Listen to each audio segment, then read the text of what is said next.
Laura woke up with an empty stomach and a heart full of despair. The fridge was nearly empty, only containing leftovers that were no longer edible, and the bills were piling up. Desperate, she walked the streets asking for help, but all she received was indifference. However, an unexpected encounter would change her life completely for the second time, but this time forever. But how did she get to this point? Before I tell you the whole story of Laura from the beginning, subscribe to the channel and like the video. It motivates me to create new stories for you. Laura had always been a strong and determined woman. From a young age, she faced challenges with resilience, a trait that had stayed with her throughout her life. At 68, a widow, she continued to fight daily obstacles. She vividly remembered the day she met John, her husband. He was a tall and friendly man, always with a welcoming smile. They married young and together built a life full of dreams and plans for the future, their happiness complete when they had a beautiful son. John had worked hard in construction for years and was about to enjoy retirement when tragedy struck. John's memory was never far away. She clearly remembered the day she received the news. A police officer knocked on her door, his serious face delivering the tragedy. "Mrs. Laura, I'm sorry to inform you, but your husband had an accident at work," the officer said. The news was a deep blow. John was about to retire, and they had plans to travel the country, visit the Grand Canyon, and maybe even see the California coast. Now those dreams were shattered. John's accident was mysterious and painful. He left for work as usual and never returned. Laura received the news in the middle of the afternoon when a co-worker of John's knocked on her door. The news was devastating, and Laura found herself plunged into deep mourning. Without fully understanding what had happened, she faced the pain of loss while trying to keep the house and herself together. Every corner of the house reminded her of John, from the armchair where he liked to read to the garden he cared for so lovingly. After John's death, Laura had to support herself alone. With little savings, she was forced to take on small jobs to make ends meet. Her only son, Mark, had moved to California even before his father's death. At first, he called frequently, but over time, the calls became rare, and visits almost non-existent. Laura felt Michael's absence as a second loss. Once, she called him. "Hi, Michael. How are you?" "Hi, Mom. We're fine, busy with work and the kids," Michael replied hastily.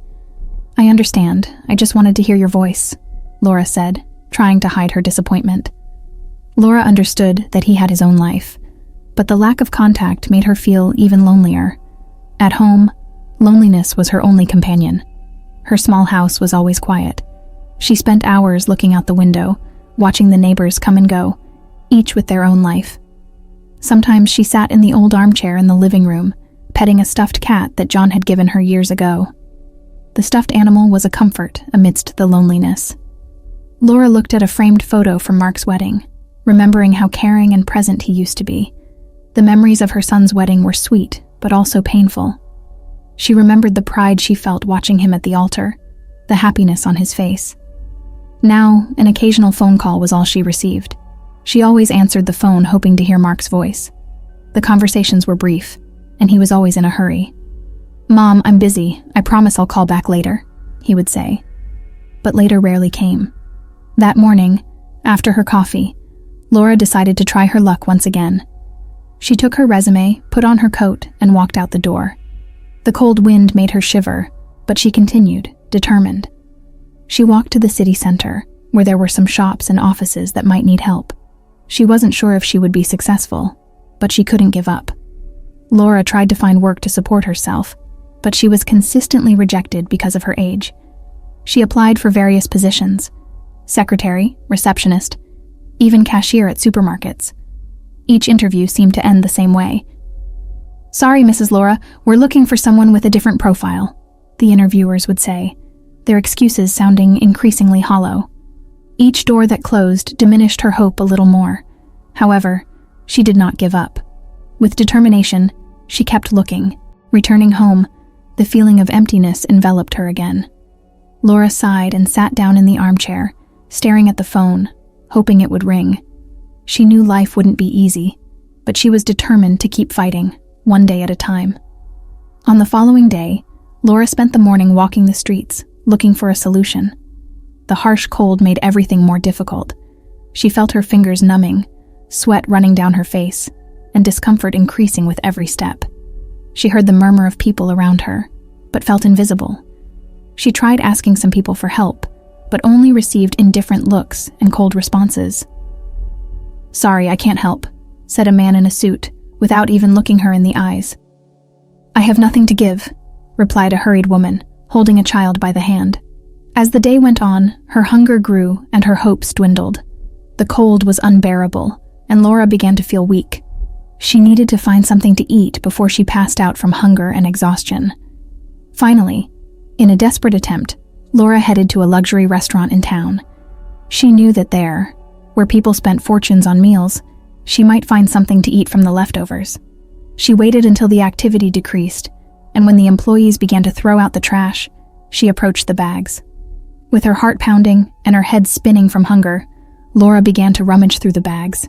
She found a piece of bread and grabbed it with trembling hands. While digging, she heard a loud, authoritative voice. "Hey, what are you doing there?" shouted the restaurant manager, a tall man with a stern expression. Laura looked up, frightened, and tried to explain. I'm just hungry. I have nothing else." "Get out of here immediately. We don't want beggars at our restaurant," the manager interrupted, pushing Laura away from the bags. The restaurant employees, paralyzed, watched the scene in shock. They did not know how to react. A young waitress named Emily felt a lump in her throat seeing Laura's humiliation, but knew she could not openly challenge the manager. "Please, I just need a little food," Laura begged, tears streaming down her face. "Get out of here now or I'll call the police," threatened the manager, raising his voice. Desperate and without alternatives, Laura quickly moved away, feeling the shame burn her face. People on the street looked on with curiosity, but no one offered help. As she cried next to the restaurant, sitting on the dirty ground, sobbing from despair and hunger. The noise of cars passing on the street next to her was just a distant noise amidst her sadness. That was when a luxury car stopped nearby. A young man got out and, seeing her, stopped abruptly. He recognized her immediately. "Laura?" he asked with surprise and concern in his voice. Laura looked up, her eyes red from crying. "Alex? Is that you?" she said, wiping away her tears. Alex crouched down to her level. "Yes, it's me. Alex, Mark's friend. I used to spend a lot of time at your house when I was a kid, remember me?" Laura smiled faintly, recognizing the face she had seen grow up. "Of course I remember. You and Mark were inseparable. How are you, dear?" "I'm fine, Laura. But what's happening to you? Why are you here like this?" asked Alex with genuine concern. Laura felt a lump in her throat as she tried to explain. I've been going through tough times, Alex. I lost my husband, John, a few years ago. And since then, it's been a daily struggle. Mark moved away and hardly talks to me. Today, I had nothing to eat and came looking for something in the trash. I was kicked out and humiliated by the restaurant manager. Alex felt a tightness in his chest hearing Laura's words. He remembered how she always treated him with kindness, as if he were her own son. Memories of playful afternoons, weekends playing soccer with John, and delicious snacks prepared by Laura flooded his mind. "This is unacceptable," said Alex firmly. "Laura, you were like a second mother to me. I can't let you go through this. Come with me, let's get out of here." "Alex, I don't want to be a burden. I just need a little help until I can get back on my feet," said Laura, feeling embarrassed. "It's not charity, Laura. It's repayment for all you did for me in the past," insisted Alex, helping her to stand up. "Remember how you looked after me when my mother was working? You gave me a home and treated me with so much love. Now it's my turn to give back." When Alex found Laura, he saw a woman who had been like a mother to him. The memories of his childhood at Laura and John's side came flooding back. He remembered how she cared for him, the stories she told before bed when his mother worked late, and the unconditional love she always showed. Determined to repay all the kindness he had received, Alex took on the responsibility of caring for her as she had done for him in the past. Laura felt Alex's firm hands helping her to stand. She leaned on him, feeling a mix of relief and shame. The young man opened the car door for her and with a gentle gesture invited her to get in. She hesitated for a moment, but hunger and exhaustion spoke louder. Inside the car, Alex turned on the air conditioning and made a quick stop at the first establishment he saw ahead to ensure some food for Laura and offered her a bottle of water. "Drink, you must be dehydrated," he said with an encouraging smile. Laura accepted the water with gratitude and took a few sips before asking, "Where are we going, Alex?" "I'm taking you to my house," he replied. "You need a safe place to rest and recover.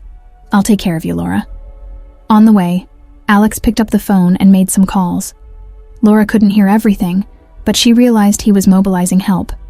She felt a flicker of hope grow in her heart. Maybe things were finally changing for the better. Soon after Laura showed signs of improvement, Alex talked about his life and how he had gotten a good job and become a renowned lawyer.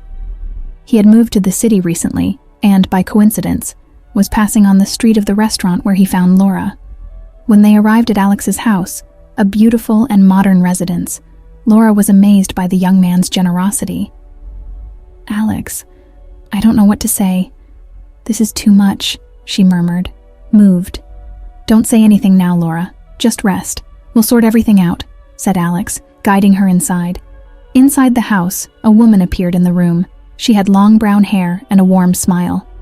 "Hi, I'm Megan, Alex's wife. He told me all about you, Laura. We're here to help," she said, embracing Laura warmly. Laura returned the hug, feeling welcomed. "Thank you, Megan. You are very kind," she said with a choked voice. "We'll set up a room for you to rest," said Megan, leading Laura to a cozy room. Soon after, Alex and Megan prepared a meal for Laura. As they ate, Laura began to tell more about her hardships. After John died, everything became very difficult. Bills started to pile up, and I couldn't find work. Mark drifted further and further away. Today, when I had nothing left to eat, I decided to look for something in the trash of the restaurant. That's when Alex found me," she said, her eyes filling with tears. "Laura, you are not alone," said Alex, holding her hand. "We'll figure this out together. I've already made some calls and we have friends who can help. We'll find a way and everything will be all right." Alex clearly remembered the sunny mornings when Laura took him to school along with his son Mark. Always smiling and affectionate, she made the best breakfast he had ever tasted, with fluffy pancakes and fresh juice. Alex always felt welcome and safe at Laura's house, which became a second home for him. On weekends, Alex spent hours at Laura's house, playing with Mark in the backyard. They climbed trees, played soccer, and invented adventures that seemed real in the fertile imagination of the children. Laura always prepared delicious snacks, and sometimes they had improvised picnics at the local park. She brought sandwiches, fresh fruit, and homemade sweets, and the boys ran and played until the sun began to set. Alex also remembered the nights when Laura gathered them around the fireplace, telling fascinating stories of her youth or local legends that made the boys dream of distant worlds. John, Laura's husband, often joined them, adding his own anecdotes and making everyone laugh with his infectious sense of humor. In the days that followed, Alex realized how much Laura had suffered and became even more determined to help her. He was in constant contact, making sure she had everything she needed. During one of their conversations, Laura mentioned the mysterious circumstances of her husband John's death. "I've always had doubts about that accident. He had so many years of experience and was always so careful. It wouldn't be possible for this to happen because of him," she said. John was a careful man, and something always seemed off about that night. Alex, being a lawyer, was intrigued and decided to investigate further. "Laura, I'm a lawyer and have some skills that can help us find out the truth. I want to do this for you and for John," he said firmly. "Would you do that for me?"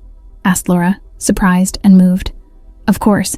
You did so much for me when I was a child. Now it's my turn to give back," Alex replied, with a warm smile. Alex arranged everything to make Laura comfortable in his apartment. He made sure she had a cozy room and always brought her favorite foods. For the first few days, he took time off work to stay with Laura, helping her get used to the new environment and keeping her company. Alex began investigating the death of Laura's husband, initially reviewing the accident reports. He discovered that there were serious flaws in the maintenance of the construction company's equipment. Talking to old co-workers of Laura's husband, Alex gathered testimonies indicating negligence on the part of the company. Tom, one of John's old colleagues, told Alex, "John always talked about problems with the machines. He said they were accidents waiting to happen." Alex also contacted other workers who had left the company, many of whom confirmed Tom's story. They reported that the company frequently ignored maintenance requests and prioritized productivity over safety. A former supervisor confided to Alex that he had been pressured to keep the machines running, even knowing they were unsafe. The company tried to hinder the investigation, refusing to provide documents and pressuring witnesses not to cooperate. Alex, however, was not intimidated. He used his legal expertise to obtain a court order that forced the company to hand over maintenance and safety records. "We won't give up, Laura," said Alex, determined. "They will have to answer for this." Laura followed Alex's progress with a mix of hope and anxiety. "I just want to know the truth, Alex. I want John's death to not have been in vain." The crucial evidence came when Alex discovered that the company had ignored repeated warnings about equipment failures. Internal documents showed that preventive maintenance had been postponed several times to save costs. These evidences were enough to take the case to court. "Laura, we have what we need," said Alex with a triumphant smile. "We'll get justice for John." In court, Alex presented the evidence clearly and firmly. He called key witnesses who corroborated the company's negligence. With each testimony, the company's guilt became more evident. Alex used charts and detailed reports to show how the inadequate maintenance led to John's fatal accident. When Laura's son Mark learned of the turnaround in his mother's life, he was surprised and embarrassed. He had no idea of the difficulties she was facing and felt a deep remorse for having abandoned her. Determined to make amends, he tried to reconnect with his mother, apologizing and offering help. "Mom, I'm so sorry," said Mark, tears in his eyes. "I had no idea how much you were suffering." Mark began to reflect on his absence and the priorities he had placed ahead of family. He remembered the good times he had spent with his parents and how Laura had always been there, offering unconditional love and support. Laura, although hurt, accepted her son's apologies. She understood that everyone makes mistakes and was willing to give him a second chance. With the support of Alex and the reconnection with her son, Laura began to rebuild her life, surrounded by love and care. "Mark, I'm happy you're here," said Laura, hugging him. "Let's start over." Mark began to visit Laura regularly, helping her with daily tasks and spending quality time together. They rediscovered the joy of being in each other's company, watching old movies and revisiting family memories. The compensation allowed Laura to buy a comfortable house where she could live with dignity. Alex and Mark helped her adapt to her new life, ensuring she never again faced deprivation. Gradually, Laura regained her joy of living, enjoying moments with those she loved. "Laura, this house is a new beginning," said Alex, helping to decorate the new home. With the help of Alex and Mark, Laura became more involved in the community. She joined a local group of seniors who met weekly for social activities and volunteering. She started participating in craft and gardening classes, rediscovering old passions.